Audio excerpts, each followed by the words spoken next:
Mikey Williams sa Barangay Ginebra. What? Ating kilalanin itong pinakabagong high flyer player na pinapirma ng Converge. So yan ang ating mga tatalakayin. Kaya wag na nga nating patagalin pa, tara at atin ang talakayin yan. Bagong player, yan ang meron muli ngayon ang Converge.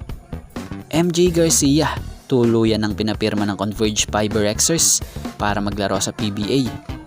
Sa mga hindi nakakaalam, ito ang 2023 na draft ng Converge bilang number 72 overall pick. So taon nga rin po bago siya nabigyan ng kontrata ng Converge. Pero bago ito tuluyang napunta or makapag-sign sa Converge, ito ngay naging 2-time MPBL champion para sa team ng Pampanga na kung saan nakasama niya pa nga rin noon ang ngayoy Converge bigman player na si Justin Baltazar. So kung tutuusin na, pinalad pa rin itong si MJ Garcia dahil literal na makakatungtong na talaga siya sa PBA ngayon. At mabigyan lang ito ng playing time panigurado, makakatulong din ito dito sa team.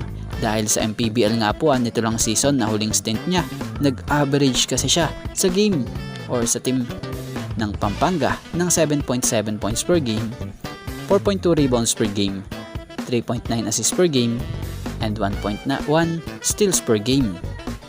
Sa mga hindi nakakaalam grabe din yung athleticism nito at yung high flying moves talaga na makikita mo sa laro niya.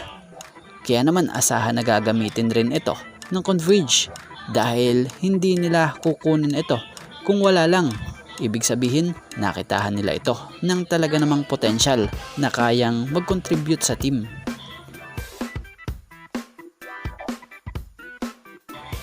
At dito tayo sa patungkol kay Mikey Williams.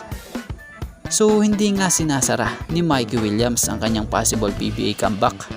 Matatandaan namang nagbalik Pilipinas na si Mikey Williams, pero hindi para maglaro sa dati niyang koponan na TNT dito sa PBA, kundi para lumahok sa Strong Group Athletics na sasabak sa Dubai Invitational Basketball Tournament.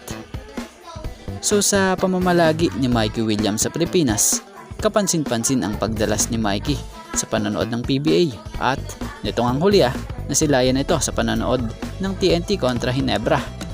At marami nga po ang nakapansin na nilapitan ito ng mga former teammate niya sa TNT at nilapitan rin niya na kung sa ay kapansin-pansin mo talaga sa kanya na namiss niya rin yung TNT teammate niya noon. Pero ang mas pinag-usapan dyan itong pagsama ni Mikey sa mga taga-barangay Ginebra na mukhang ito yung mga tropa niya.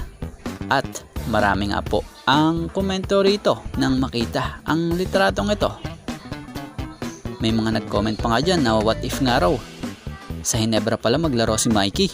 So si Mikey Williams wala pa namang balita kung babalik ba ito sa TNT. Pero sa isang interview rito sa Sportsbeat PH credit po about sa isang interview kay Troy Rosario na ayon nga po sa isang interview kung inaaya nga raw ni Troy si Mikey sa Ginebra, ay ang sagot nga po ni Troy Rosario dito, bakit hindi, diba? Kung pwede, bakit hindi? So abangan na lang natin sa mga susunod na update kung ano nga ba ang magiging susunod na hakbang ni Mikey Williams after ng stint niya sa SGA. Kung babalik ba ito sa PBA para sa team ng TNT o sa ibang team. So yun, sa ngayon, ito nga lang po muna ang ating sports pasada and thank you for watching guys and God bless everyone.